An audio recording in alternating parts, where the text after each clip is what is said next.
Okay, so I'm going to go see Nomadland, the movie, tomorrow. Now, I did get a couple of offers for Hulu and stuff like that. I don't want to see it on a small screen. I like to watch a movie on the big screen.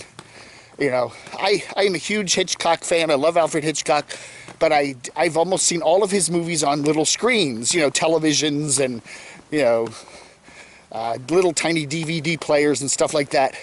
I can't remember the last time if ever I've seen a Hitchcock picture on the big screen.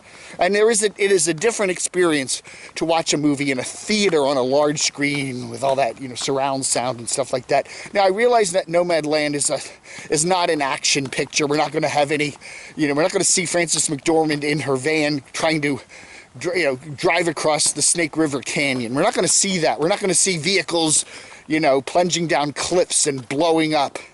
You know, we're not going to see car chases. That would be cool. A car chase around Quartzsite. Going down in the washes and hitting all the bumpy roads and going up Dome Rock. A car chase around Dome Rock and you jump off and... Whoa, there's Cheap RV Living Bob. Gotta drive around him. Oh, yeah. It's a thought picture.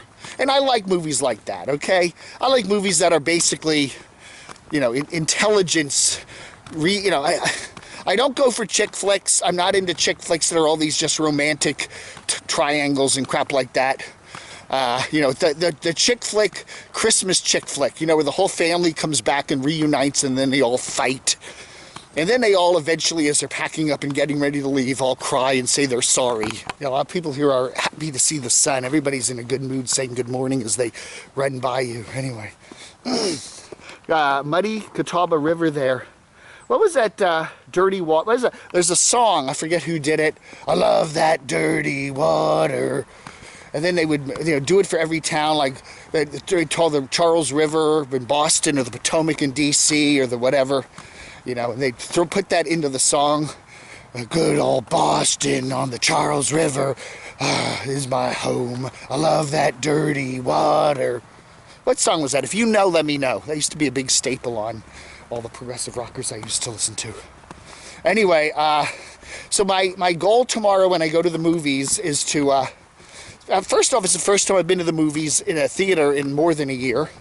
And the second thing will be to see how realistic Nomadland is. Now, you know, I lived in the Washington, D.C. area for many, many years, for 4 decades, and I know a little about what it's really like on Capitol Hill and politics and stuff. And you see all these movies,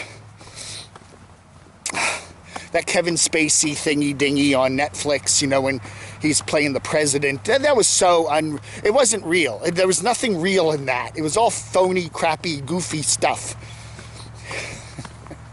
So, you know, you see a lot of political movies that are just not real. That really doesn't happen in politics.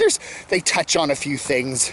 The same thing with these journalism movies. You see movies about the star journalists that, you know, that's not the way it really happens. Some are better than others, but, you know, it's not real. No movie is ever like real reality. Being a newspaper reporter is probably about 80% boredom. And same thing with probably being a politician. You know, most of it is just endless, boring committee hearings and garbage stuff. You know, so I'm wondering how realistic Nomadland will be. You know, it's a movie. I don't expect it to be terribly realistic. Now, even though I haven't actually been a nomad in you know, other than couch surfing for a couple years, you know, I don't know really what it's like day to day to live in my van and poop in a bucket and stuff like that. So it's going to be interesting to see how realistic this movie is. And I'm not expecting it to be terribly realistic, okay? It's just, I want to see if it conveys a message. And I think the message it's going to convey from the reviews I've read and from the preview. You know, sometimes you can watch these previews. There's 5 of them up or something. You can kind of understand the whole movie. And that is that we're heading towards a world where more and more people are going to become nomads, you know?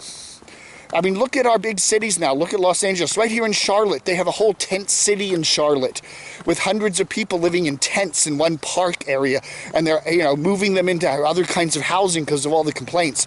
You see this in cities from San Francisco and Seattle and all over the place where people are living on the streets. Some of people are actually living in RVs parked on these streets permanently, like in Vancouver. And you're seeing more and more people doing that.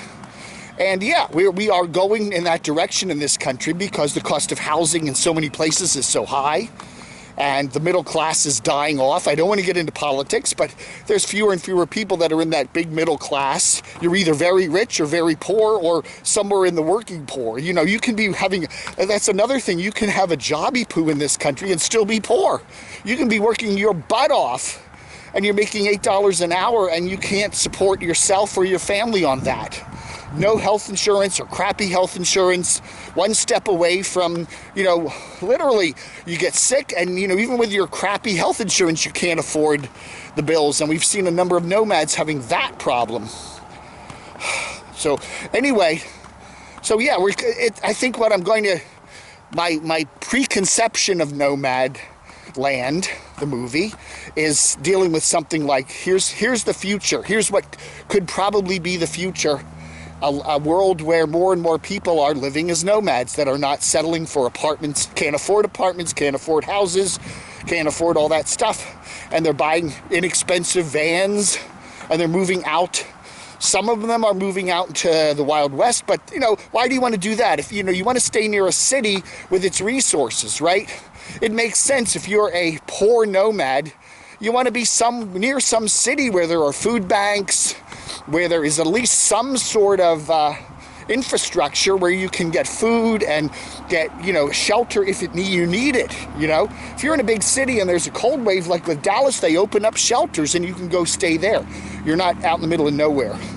So you're seeing more and more nomads in big cities where they already have the infrastructures available that make it easier to survive.